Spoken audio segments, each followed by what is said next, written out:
భక్తివన్ ప్రేక్షకులకి శుభోదయం.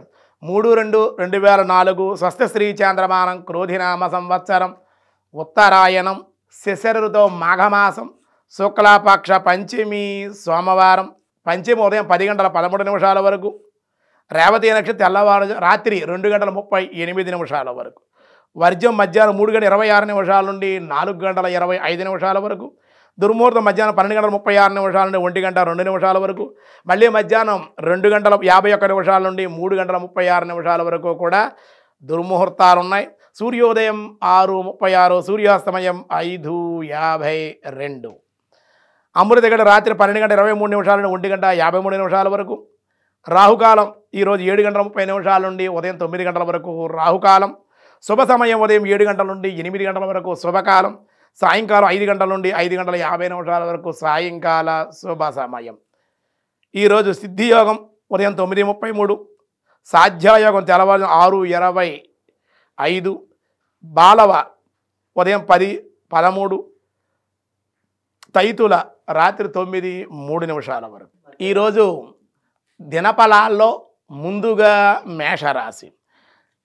మేషరాశి వారికి పాత బాకీలు వసూలవడం, వృత్తి వ్యాపారాల్లో ధనాదాయం బాగుండును, కీర్తి వ్యవహారాలు అనుకూలం, స్త్రీ మూలకంగా లాభాలు, తలచిన పనులు సులువుగా పూర్తియగుట. తదుపరి వృషభరాశి. వృషభరాశి వారి వృత్తి వ్యవహారాల్లో అలాగే కోర్టు వ్యవహారాల్లో అనుకూలం, స్త్రీ మూలకంగా ధనలాభం, పనులన్నీ కూడా పూర్తి. మిథున రాశి. మిథున రాశి వారికి ధనలాభాలు మరియు వ్యయం ఖర్చు కూడా ఉంది. ధనం వచ్చినప్పటికీ కూడా ఖర్చు కూడా కనపడుతోంది. అనుకున్న పనులు నెరవేరుట, అనారోగ్య సమస్యలు ఉండే అవకాశాలు. కర్కాటక రాశి. స్వల్పంగా బంధు విరోధాలు, తక్కువ వారి వల్ల మాటలు పడే అవకాశం, స్థానచలనం. తదుపరి సింహరాశి. అధికారులతో భయము, స్థాన మార్పులు, స్థల మార్పు, నమ్మిన వారే మోసము చేయుట, మాట పట్టింపులు, అనారోగ్య సమస్యలు. తదుపరి కన్యారాశి. కన్యారాశి వారికి అకాల భోజనాలు, అనవసరపు ఖర్చులు, అనుకోని ప్రయాణాలు, వాత సంబంధిత వ్యాధులు, నొప్పులు, బీపీ, షుగర్ వంటి బాధల చేత బాధపడే అవకాశం. తులారాశి. అభిప్రాయ భేదాలు, ప్రయాణాల్లో ధన వ్యయము, ఉద్యోగ ప్రయత్నాలు అనుకూలం. వృశ్చిక రాశి. దంపతుల మధ్య స్వల్పంగా అభిప్రాయ భేదాలు, అర్థం చేసుకోలేకపోవడం, కుటుంబంలో కలహాలు, అనారోగ్య సమస్యలు, ఆర్థిక సమస్యలు కొంచెం ఇబ్బంది పెట్టే అవకాశం. ధనస్సు రాశి.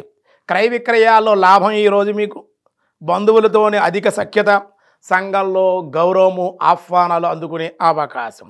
మకర రాశి.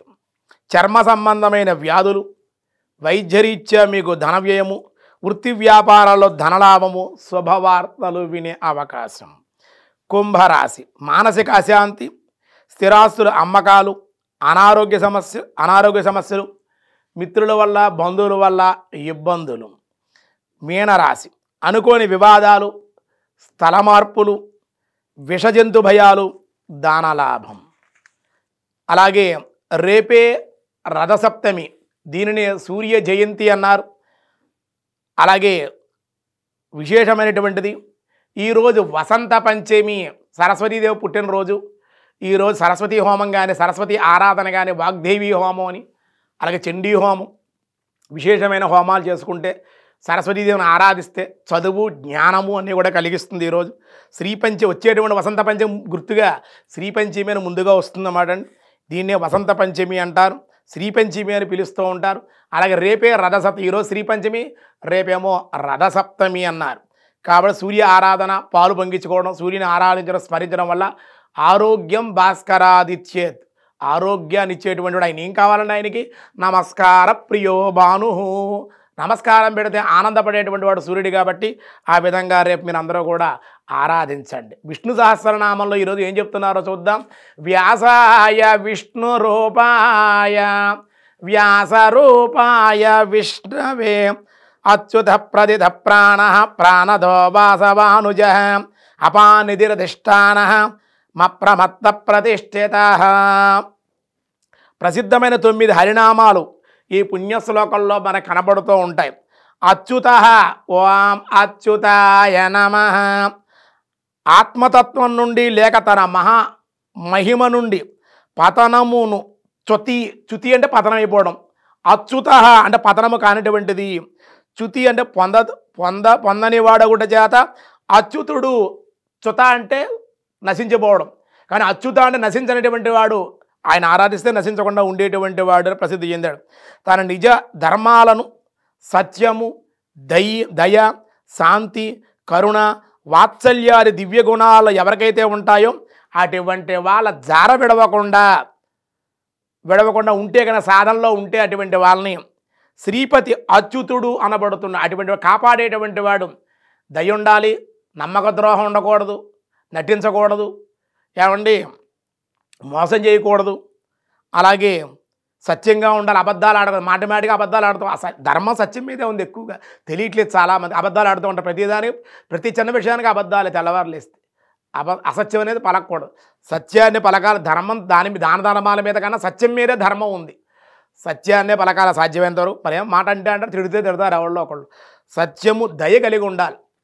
అలాగే శాంతి, కరుణ, దానగుణము, భగవన్ నామస్మరణ, జపము, పూజ, ఇవన్నీ నిరంతరం భగవద్గీత స్మరిస్తూ ఉంటే అటువంటి వాళ్ళ కాపాడేటువంటి వాడు అచ్యుతుడు. చ్యుత అంటే నశించిపోవడం, నశించినటువంటి వాడు అచ్యుతుడు. ఆయన ఆరాధిస్తే, ఆశ్రయిస్తే అచ్యుతాయ నమః అనుకుంటే కూడా చాలా విశేషమైన సత్ఫలితాలు కలుగుతాయి. విష్ణు సహస్రనామాల వైభవాన్ని మనకి కొనియాడారు. మిగతా విషయాలు రేపు చూద్దాం. ఈరోజు స్వస్తి.